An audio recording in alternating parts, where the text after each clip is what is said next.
Thank you for joining us. My name's Katie Hopkins and I'm talking with Tommy Robinson. We just got to the point where he was outside court. He'd asked permission to be there, but suddenly he saw the judge looking out the window, the police approaching, and he was arrested. Tommy was then sentenced within 5 hours to 13 months inside. So Tommy, once they'd grabbed you, put you in the van, there was a 5-hour sentencing, a sort of kangaroo court, if you will, which has been found to have been entirely inappropriate. You were sentenced to 13 months. Where did they take you in that van? We saw you leave. So bearing in mind I was live and everyone would have then seen me being arrested. I saw you. They didn't take me into court, clearly. They drove me off in a van. They took me to Elland Road Police Station, which is a little bit away from the court. So like a small police station? A small police station. Now, straight away I knew something wasn't right when I got to the police station because they arrested me on breach of the peace. Everyone heard them detail what they were arresting me for, breach of the peace. Now when I got to the police station, they didn't take me up to the counter desk, which whenever you're arrested, you get taken to the desk, they take your name, they tell you your offence, and then they put you in the cells while you wait for your interview. They sat me in a little waiting room for 45 minutes with 2 police officers. So they took you in the van, we saw you leave. They said it was for breach of the peace, but instead of taking you to somewhere and then checking you in the system you would know with handcuffs, something very different happened. Already different things were happening than you would know as standard, and they just held you there for 45 minutes. They held me there while they were talking, and then they put me back in the van, and they drove me through the back entrance of the police station. Through the back entrance, they took me from the police station, which is probably a 10-minute drive. They took me to the court, back to court. Yeah. And through the back entrance of the court, where they put me into court, which then, this isn't a breach of the peace. This isn't, which essentially my solicitor had already contacted Leeds Police Station when I was in there. So when I was sitting there, my solicitor had been on the phone.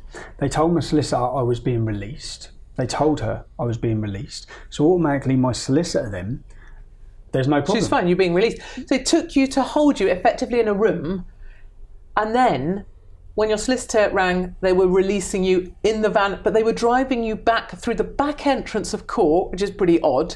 And they told your solicitor you'd been released, so she was like, "Okay, he's been released." So then my solicitor he's released. He's being released, so he's going to be out. He's going to be out soon.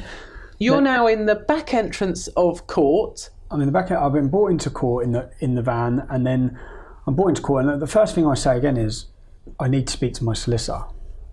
You can't speak to your solicitor. There's no facility for you to speak to your solicitor. I said, I need you to get a message to my solicitor then. Again, I could, no. Then I'm taken up before the judge with no solicitor, no lawyer. I'm taken before the judge where 5 minutes of an hour-long video is played, 5 minutes. And then he says, your video? My video that I made outside court. So this is you outside that you were filming. We discussed this. He had this video being played. This is you in court now with the judge that's been looking out the window at you. Yes. So it's kind of all knows what's going on, has a plan. You've been driven back from some holding pen. Your solicitor's been told that you've been released, despite the fact you're now standing in court in front of a judge. You're told you're not allowed to get any legal advice or assistance, which I'm sure is pretty normal to be given legal advice. And he's watched 5 minutes. He's watched a highlight portion of your video. He didn't watch the whole thing. No, he hadn't watched the whole thing. And then I'm told I'm taken back down to the cell. When I'm taken down to the cell, a lawyer that is by the state is produced for me, and I say, I want my lawyer. I want to speak to my solicitor. He says, you can't. That's not going to happen. And then we're taken back up to court again with him present. And this is one of the main reasons why I was released. Why the top judge of this country absolutely slammed what had happened in Leeds Court. When I got to prison, I'm sitting reading all these reports that I pleaded guilty to contempt of court. I wasn't even asked to plead guilty or not guilty. At no point did I stand up and say guilty. So for absolute clarity, you've gone into a courtroom, you haven't been allowed your legal representation, you've been driven back there through the back door, you're in front of a judge who hasn't watched the recording you made outside, watched 5 minutes, couple minutes worth, and then you've not been asked to plead at all. You have never said guilty. I've not been asked to plead at all, no, and I've never said guilty. It was repeated over and over and over in the mainstream media. Tommy Robinson pled guilty. No. And the thing that angered me and frustrated me about this is that all a journalist would have had to do was go and get the court transcripts. No one bothered. If they read the court transcripts, they would have seen there was a kangaroo court. They would have seen that I didn't plead guilty.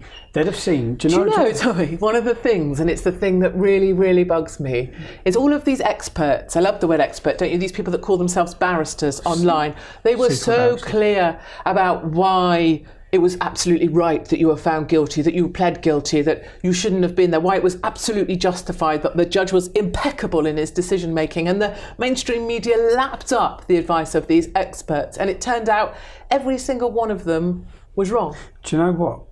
I asked time and time again, so I said to the man that they put there to supposedly represent me, what is it they're saying that I've said that's wrong?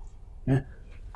Nothing. And it went from breach of the peace, didn't it, just for clarity, to contempt of court? To contempt of court, and there's different segments of contempt of court. So there's a reporting restriction that the judge had put on the case. Now that reporting restriction said, no reporting on this case whatsoever. Yeah.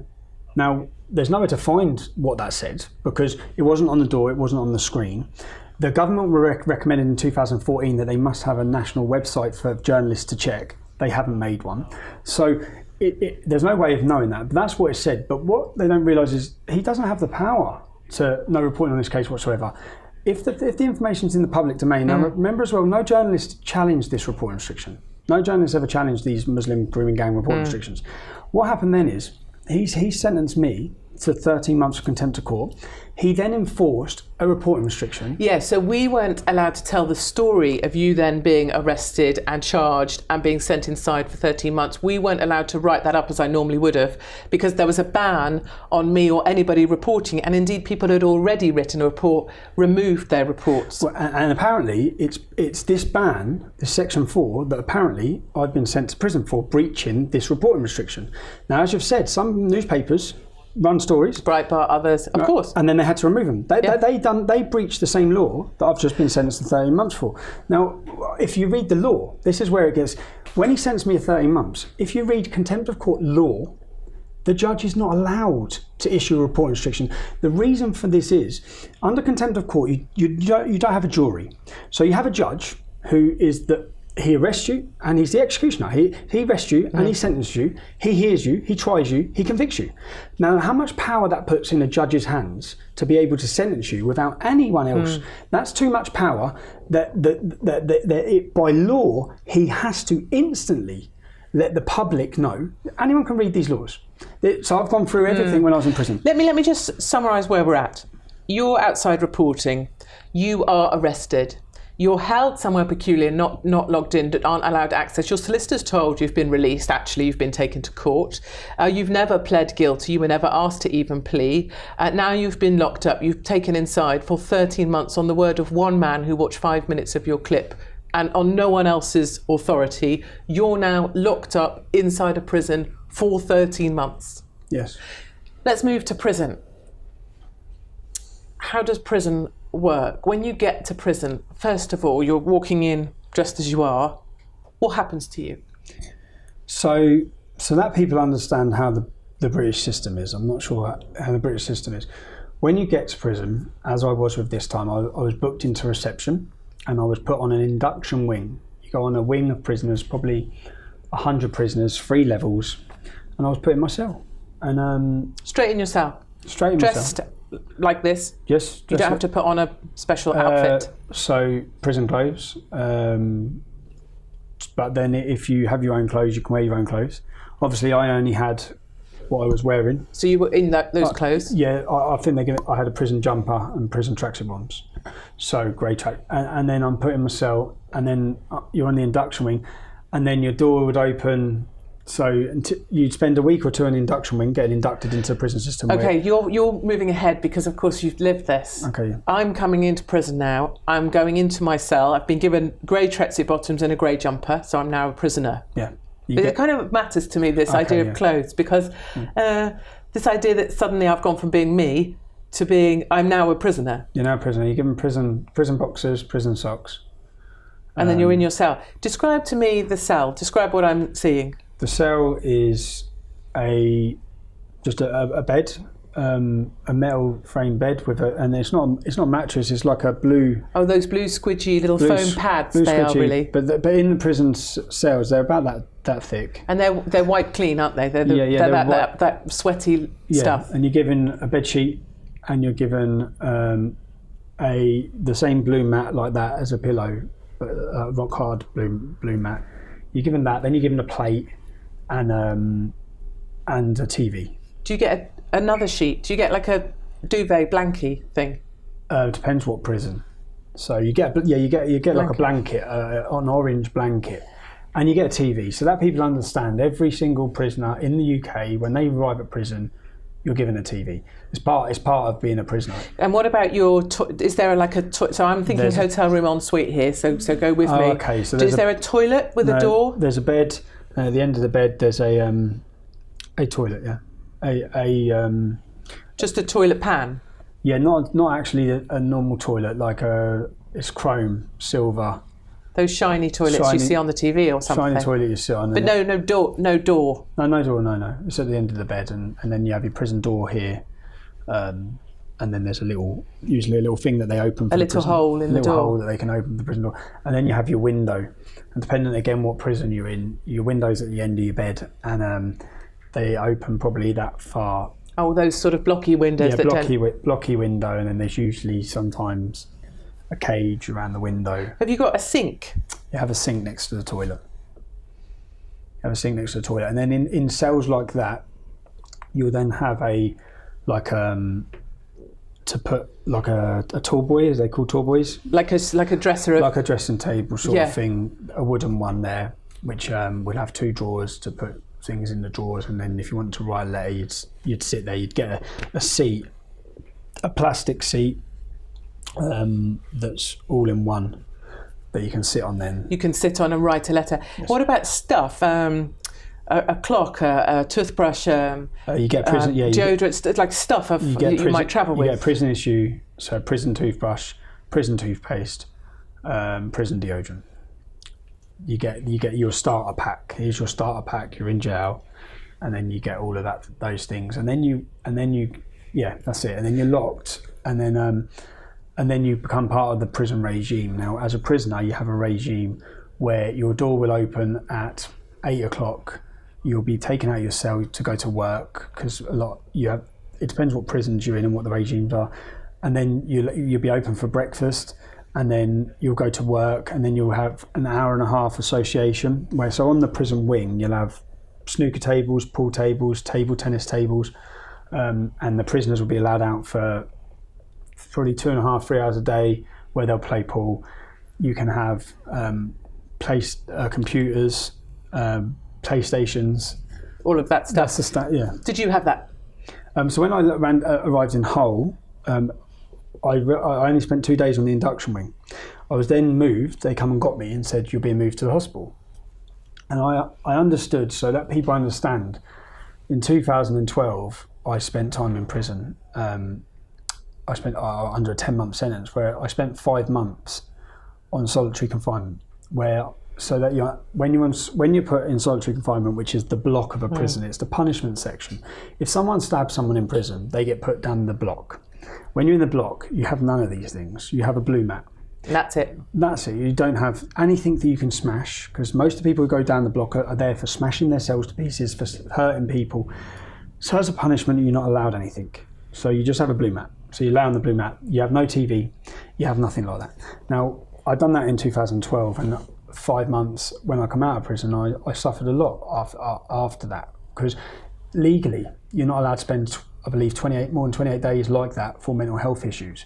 When I was in 2012, what they did is, after 28 days, they moved me from Wandsworth Prison to Bedford Prison. Another month, they moved me to Woods in solitary, so that you managed to do 5 months in solitary historically. So when you first went to prison, after you'd done your time on the induction wing, they moved you to the hospital, 2 days they moved me to hospital, which actually was a relatively safe and secure environment for you. The main induction wing, there were Muslims on it, but you have to understand that in the demographic of the area of the country I was in prison, only 7% of that population within the prison were Muslim prisoners. So out of the 100 prisoners on the wing, there's 5, 7. So you're relatively safe, is the point, even in the hospital area or the induction wing. You were relatively safe. Now tell us, What happened? Why were you moved out of a relatively safe prison? So I was put in I was on the hospital wing, and to be honest, I wasn't allowed to integrate with the other prison population. But what the prison staff would do is they'd open my door my door would be open 4 hours a day, where I would talk with the prison office staff, where I would sit in the garden. You could see out. I could see you out. You had a yeah. sense of being able to move about. They let me into it. They opened the door, and every morning they let me into a little room that had exercise. You could walk around. Yeah, but I was talking with the staff. You were able to have, you were able to kind of keep yourself somewhere in a position of feeling all right, or at least that you could sustain it. But then I had my first legal visit in the prison, where then we booked a visit for the Friday where my QC was going to come, and we were going to discuss my appeal and to appeal the conviction and appeal the sentence. Now, days before that appeal, in the morning, my door opened. They said, "You're going." And I said, "Where am I going?" I said, "Why am I going?" And the reason I was so confused is that they had me in a position where I was fine. It was very easy for that prison because they could manage you easily. In the hospital, there's no Muslims. There's no Muslim prisoners. So moving us along, you were moved to a different prison. Tell us about the new prison. I was taken from HMP Hull to HMP Onley. And the prison staff, when they were moving me, I said, the thing's been put in place here for me. You wonder, obviously, they said there's no way they'd have moved you here without already sorting out. Thinking it through. We're going to move Tommy Robinson to HMP Onley. They're saying to you, they'll have thought about it. Yeah, they'd have to have. That's what I'm being told. So I say, okay. I arrive at HMP Onley, and then when you get to a prison, you have an original meeting with the prison staff where they talk to you. And I was then told about I questioned, have you sorted anything here? What's the score for here? Your safety? Yeah, is there anything am I going on hospital here? What are you doing in this prison? Trying to establish what they're doing. And he said, well, look, obviously you're aware that there's a large Muslim population in this prison. I said yes, because it's a London prison. So those in Onley, it's a London prison. So the population of London, when they go to jail, they go to certain prisons. So it's a London prison. So obviously we know what the population is going to be. So I said, okay. And he said, you should self-isolate. And now self-isolation would be, if I was a prisoner and I wanted protection or I was scared, what I'd say is, I don't want to come out myself. So I said, I'm never going to self-isolate. And he said, well, it's going to be dangerous. I said, every time I open my front door, it's dangerous. And at home. The prison population in this new prison that they moved you to, apparently for no reason, what was the Muslim population? It's the biggest Muslim population of any CCAT prison, I believe, in the country. It's over 1 in 3 prisoners of the Muslim population are Muslim. So the government chose to lift you out of the prison where you were being held and were relatively secure in terms of your safety and felt your well-being was relatively managed, and lifted you and moved you to a prison with one of the highest Muslim populations, therefore putting you most at risk. Hull prison was a prison that was governed by the prison staff. I was moved to a prison that was governed by the prisoners.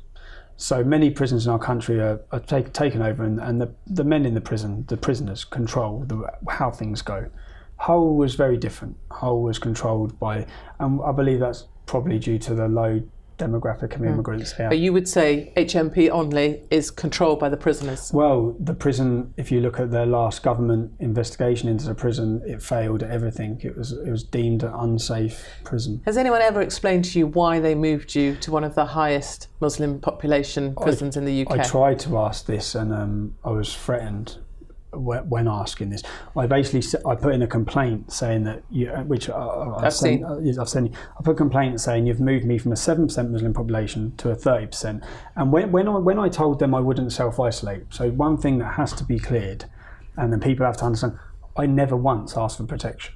You never asked for protection. You told them you wouldn't self-isolate, but they were not able to give you a reason, is what I want to get to. What they said is that, well, you can't go on the wing, so you can't be put out there. And I said, well, you shouldn't have brought me here then. But did they ever give you a reason why they moved you from Hull? It's above my pay grade. It's above their pay grade. I asked the head governor of the prison, who has brought me here? He said, it's above my pay grade. Now, Okay. Who's above his pay grade? It is the government. The government is above his pay grade, and the government Who's in charge of prisons? The took Minister you. of If Prisons. if you're going to make Tommy Robinson and put him in the place where he is most at risk, it would have to be a high population Muslim prison. It's not hard to do. And what they said it would have been morally wrong to do from their point was to move me to. I said all you have to do is look at the percentage of Muslims in the prison, and then move me to a low Muslim population. Yeah. But then they used that. Then they said, not me, they said that I'm in too much danger, so they have to isolate me. So they told you they moved you to the prison where you were in danger. They told you were in danger, and that you needed to be because I refused to self-isolate. They would have to isolate you. Let me stop you there for a second, because I want to come back to your time in prison, and I want to move to the things that were specifically done to you in prison in order to increase the stress on your mental or physical well-being. Join us as we join Tommy Robinson to hear more about the physical and mental duress he was put under during his time in a British prison run by the prisoners.